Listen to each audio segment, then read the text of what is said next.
নজর রাখবো পরবর্তী সংবাদে। বড়সড় অগ্নিকাণ্ডের হাত থেকে রক্ষা পেয়েছে একটি যাত্রীবাহী গাড়ি এবং জানা গেছে যে দমকল বাহিনীর কর্মীদের পক্ষ থেকে যে বক্তব্য রাখা হয়েছে, এতে করে জানা গেছে যে 21 মার্চ দুপুর 2টো নাগাদই ধর্মনগর দমকল অফিসের রাজবাড়ির এলাকা থেকেই খবর আসে যে সেখানে একটি গাড়ির গ্যারেজের সামনে থাকা গাড়িতে আগুন লাগে এবং দমকল কর্মীরা খবর পাওয়ার পরই ছুটে যায় ঘটনাস্থলে। সেখানে গিয়ে দেখতে পান যে TR02D0450 নম্বরের একটি গাড়ি কাজ করানো হচ্ছিল এবং সেখানে শর্ট সার্কিট থেকে এই আগুন লেগেছে।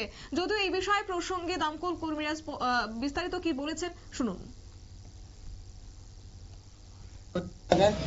রাজবাড়ি এলাকায় কিছুক্ষণ আগে আমাদের কাছে একটা ফোন দিয়েছে যে এখানে একটা গাড়িতে আগুন লেগেছে। এসে আমরা দেখেছি যে পাবলিককে অনেক হেল্প করে আগুনটা মোটামুটি নিয়ন্ত্রণে এনেছে, প্লাস আমরা জলদি আগুনটা নিয়েছি। ইলেকট্রিক শর্ট সার্কিট থেকে আগুন লেগেছে। কি গাড়ি এটা? গাড়িটা মালিকের নাম কি জানা গেছে? নাম জানা গেছে প্রবীর দাস।